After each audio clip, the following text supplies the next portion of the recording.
मित्रों नमस्कार।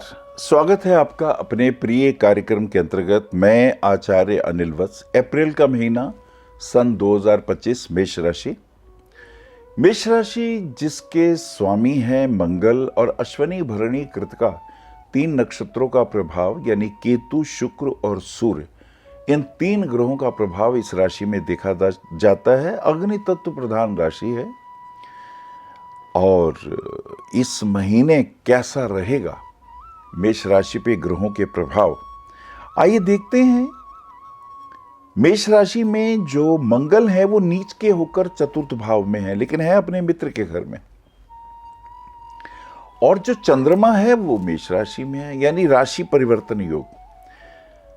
घर के सुख के पॉइंट ऑफ व्यू से या कोई मकान वगैरह खरीदने के दृष्टिकोण से या बुक कराने के दृष्टिकोण से अच्छा संकेत है ये। माँ के स्वास्थ्य का थोड़ा ध्यान रखिएगा, बीपी वगैरह कमजोर हो सकता है।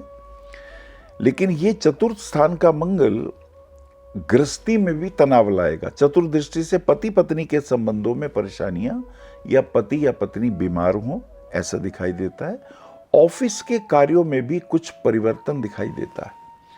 हो सकता है कहीं विदेश या ऐसी कंपनी जो विदेशों से संपर्क रखती हो, मल्टीनेशनल कंपनी में कुछ योग बनते हैं। आर्थिक दृष्टिकोण से इतना कमाएंगे नहीं जितना खोएंगे, ये दिखाई देता है। वृषभ राशि जो कि और तुला राशि जो कि मेष लगन में मार्केश, क्योंकि the Lord of second house and the 7th house ये मार्केश होते हैं। शुक्र उच्च के होके 12वें घर में है। अब 12वां घर, इसका अर्थ यह है कि पति पत्नी के संबंधों में तनाव, तलाक तक की स्थिति हो सकती है। छोटी छोटी बातों में अगर बात बढ़ जाए तो उसे संभालिए, नहीं तो एक कोर्ट कचहरी की स्थितियां दिखाई देती हैं। बुध जो कि तृतीयेश और षष्ठेश है, ये 12वें भाव में विपरीत राजयोग बनाते हैं पराशर ऋषि के। और ये राजयोग है, इस राजयोग को कहते हैं हर्ष नामक राजयोग। यानी कैसी भी परेशानी और तकलीफें हों, भीतर से आनंद का प्रवाह भी दिखाई देता है। चंद्रमा चतुर्थेश होकर लगन में राजयोग बनाते हैं। पंचमेश सूर्य जो है उनकी स्थिति क्या है, वो अपने से अष्टम में है।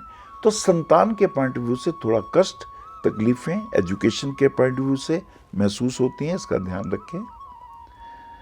गुरु जो कि भाग्येश और व्ययेश दोनों हैं, वो 2nd हाउस में है। एजुकेशन के पॉइंट ऑफ व्यू से लॉ वगैरह या कहीं टीचिंग कोचिंग के कार्यों में, ये कुछ विशेष ज्ञान अर्जन के क्षेत्र में जुपिटर अद्भुत है। और बोलने के पॉइंट ऑफ व्यू से आप बहुत अच्छा बोलते हैं। आपकी talking and counselling skill extraordinary. और ये जुपिटर आपकी परेशानियों को कम भी करता है। लेकिन मई के बाद ये जुपिटर का मिथुन राशि में जाना आपके लिए शुभ होगा। भाग्य की वृद्धि होगी, इनकम की भी प्राप्ति में फायदा होगा और शुभ कार्यों में धन का व्यय भी होगा। शनि की स्थिति जो कि दशमेश और एकादशेश है, वे व्यय भाव में है। तो जितना आप कमाएंगे उतना खर्च होगा। फास्ट ड्राइविंग से बचिएगा, ये स्थितियां महसूस होती हैं। शनि की तीसरी दृष्टि आपके कुटुंब भाव पे आती है, जो घर से दूर करती है। हो सकता है जॉब के सिलसिले में कहीं दूर जाना पड़े। और भाग्य के दृष्टिकोण से कहीं ना कहीं स्नान या कहीं आध्यात्मिक या कोई धार्मिक पुण्य लाभ भी आपको प्राप्त कराता है ये कॉम्बिनेशन। आइए देखते हैं कि इस महीने में क्या कोई ग्रहों का चेंज है। मंगल कर्क राशि में आते हैं। तो कर्क राशि के मंगल यद्यपि नीच के हैं, लेकिन उन्हें नीचता भंग मिलता है, तो ये एक अच्छी बात है। प्रॉपर्टी के क्षेत्र में, घर गृहस्थी के पॉइंट ऑफ व्यू से, माँ के स्वास्थ्य के दृष्टिकोण से एक अच्छा मूव रहेगा। और इधर नवरात्र भी प्रारंभ हो चुके हैं। वासंतिक नवरात्र भगवती का ऐं ह्रीं क्लीं चामुंडाय विचे इस नवाण मंत्र से जाप रोज करें तो अति शुभ होगा। 5 तारीख को दुर्गाष्टमी है। अष्टमी को अष्टमी माँ का पूजन करें और देवी माँ का आशीर्वाद प्राप्त करें। बुध मार्गी हो जाते हैं 7 तारीख को। बुध का मार्गी होना कहीं ना कहीं पार्टनरशिप वगैरह में नुकसान पहुंचाता है, इसका ध्यान रखेंगे। और चैत्र मास की पूर्णिमा 12 तारीख की है और हनुमान जयंती भी है।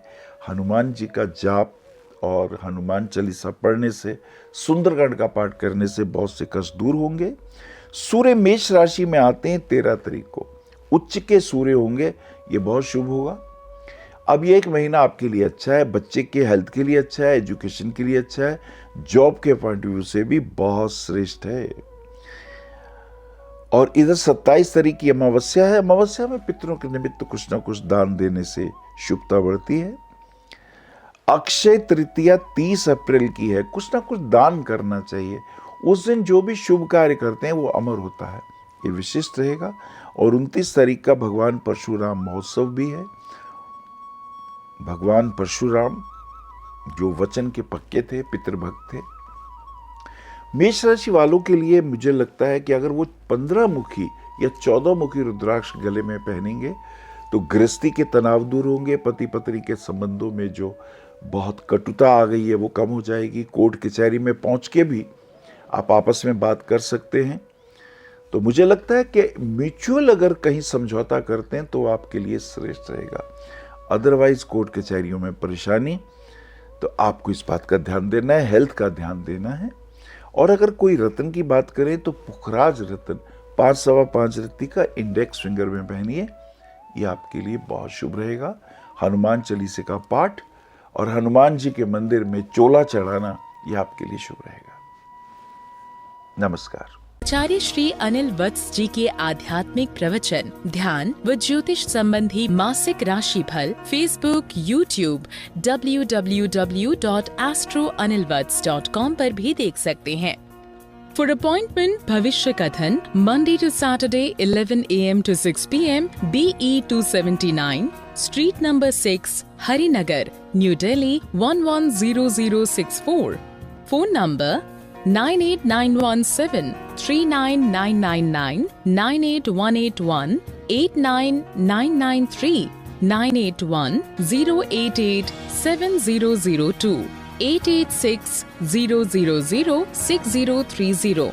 Website www.bhavishyakathan.com. Acharya Anil Vats @gmail.com.